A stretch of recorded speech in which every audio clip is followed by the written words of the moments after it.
everybody. Today's topic is PTSD, or post-traumatic stress disorder. It's a very strange and yet not uncommon phenomenon that when people are exposed to difficult traumatic situations, that they sort of get into a brain lock about it. They will recreate it, re-experience it. And what's that all about?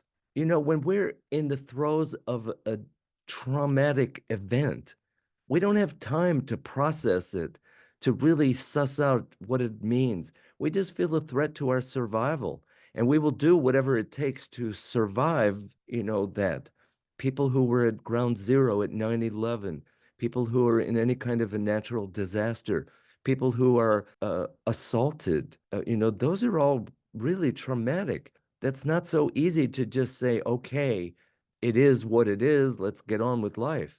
Where does it go? Where does the trauma go if we don't stay with it? If we depart from it, and I'm saying we do, we fragment our own experience and posit the electricity of that event, the imprint of it into our brain, and we don't feel it. That's the thing. Our body likes to feel things because we're feeling machines. And we feel things as a way to integrate an experience. When we feel something in full measure, it is like it's fully digested. We can take what's good from it and let go what's bad.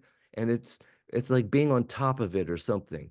When a trauma is overwhelming, it is on top of us, and we are not on top of it. And so we have to relegate the electricity of that. We keep it in our amygdala, which keeps it present. And until we get to the point where we can relegate that energy into the hippocampus, which is the timeline of things, when we can look back and say that is the past. I worked with somebody who was actually at ground zero at 9/11, running from the toxic cloud of dust as the tower collapsed, hiding underneath a car so that he wouldn't be suffocated by it. I mean, total trauma.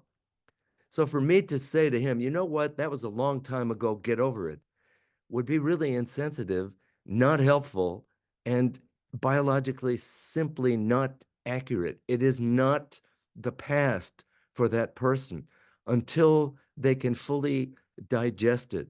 Which leads me to this whole thing about like firefighters, soldiers, police.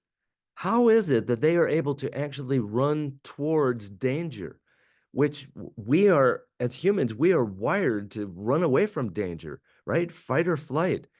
We fight for survival or we run for survival. So how are these people able to do the opposite of our hardwiring? Well, lots of training, lots of skill sets so that they actually feel safe. They have a purpose and a function. They know what they're doing. And somehow, I think there's a certain level of excitement because there's definitely adrenaline, there's cortisol, the eyes are wide open. Fear and excitement are flip sides of each other. So they train themselves with certain skills so they know what to do to survive and they get closer to the actual danger. For the rest of us regular people without that kind of training, surviving trauma really does require some kind of therapy, some kind of therapeutic intervention where we do it in bits and pieces, where we integrate it, where we prove to ourselves at a body level that we can feel these things and not die, so that our survival is not actually in jeopardy any longer. That varies in time from person to person. Some people will carry trauma with PTSD for a long, long time. That doesn't mean it's forever necessarily, but it does take effort. So listen, what I'm saying is there's no talking ourselves out of trauma. It just doesn't work that way because our brain is not hardwired from the top down. It's hardwired from the bottom up. So the body and the emotional self needs to be updated with new information that guarantees survival. That's when we mellow out. That's when things are relegated into the past. And people who were actually at ground zero at 9/11 can talk about it without having it totally be re-triggered within their trauma memory. All right, so PTSD, it's a real thing.